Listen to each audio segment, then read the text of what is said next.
Greetings Internet, DDA here, and it's week 2 of my Card of the Week segment. Last week was black style, so that means that this week is blue style. And for this week I chose the card Blue Neckbeam. Now this card has an effect. If this card is discarded from your hand by a card effect, your MP gains 4 stages. Endurance 1. Energy attack costing 2 power stages. Damage 4 life cards. Hit.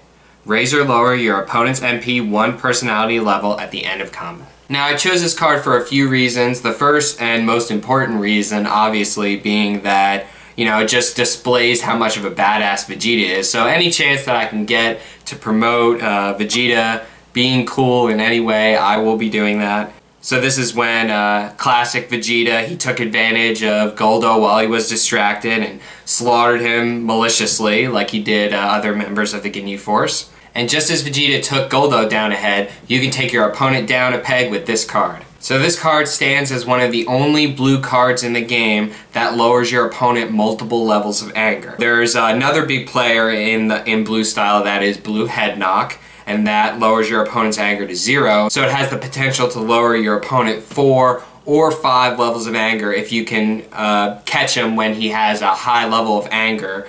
Is just about to level, and use Blue Head Knock to lower his anger to 0. This card lowers your opponent a whole level, so it has the potential to reduce his total anger by 6, considering your mastery. This is actually one of the only cards in the game that lowers levels at all.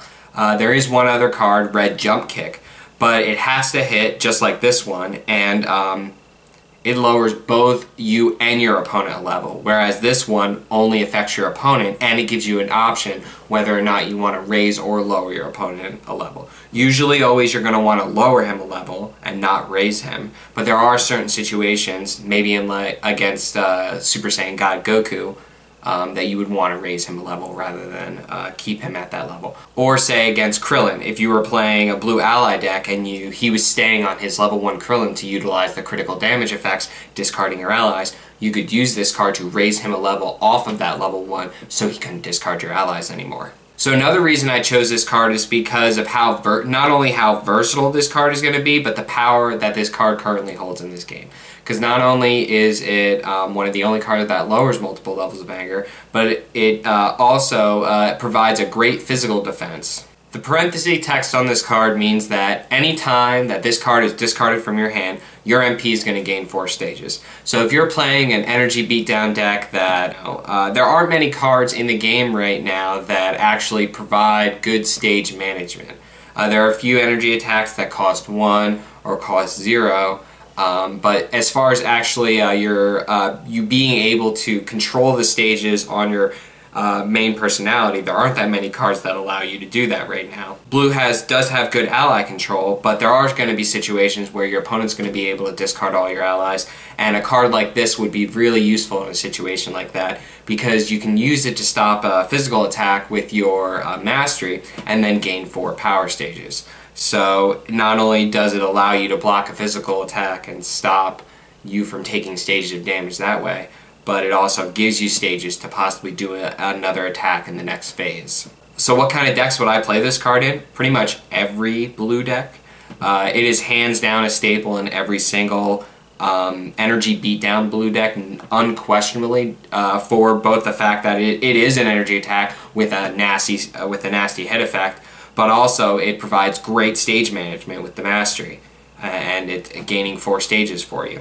Outside of energy beatdown blue decks, really every blue deck's going to want to play this card, at least right now currently in the game. As I keep saying, there's not many cards that lower multiple levels of anger. There's only 2 cards currently in the game that lower levels, if you're not going to include Namek Dragon Ball 2, which everyone can play. So as the game progresses on, this card will probably stay on the same levels of power. I don't see it getting stronger. Generally, it will get stronger as levels get easier to obtain and they get stronger as the game progresses.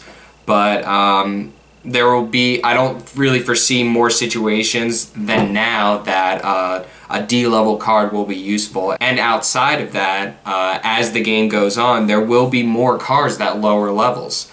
But for right now, I would probably give this card 9 out of 10. I think it's extremely strong. It should probably be played in every blue deck, at least right now until more cards come out, until the different deck archetypes actually get segregated more and you know, the card effects get more spread out to where you can pick and choose the cards that you want in your deck that will be more specific to your win condition and what you're trying to go for in the deck. This is just kind of a sweepingly good card that has a place. 2 copies at least in every deck. I would play a full set of 3 in every single deck. And this card just goes to show you, if you compare this card to the red card, it just shows you the power level of blue right now. In my opinion, blue is the strongest style right now, and you could see it in this card. If you compare it to the red card, it does +2 stages, and it has to hit to lower both you and your opponent a level. Whereas this, it does cost stages, but it does more overall damage, and it only hurts your opponent. And the de-leveling portion of Red Jump Kick can be very crippling depending on the deck you're playing in it. There aren't really very many options to utilize that de-leveling feature as an advantage. So this card is just leagues better than the red card, and it just shows you the power level in which blue is at right now. So if you're playing blue, play this card. So I hope you enjoyed week 2 of Card of the Week. If you missed last week's Card of the Week, black targeting drill, click on my face and you'll see the video. If you like this and want to see more, don't forget to subscribe to see weekly updates for the Dragon Ball Z card game.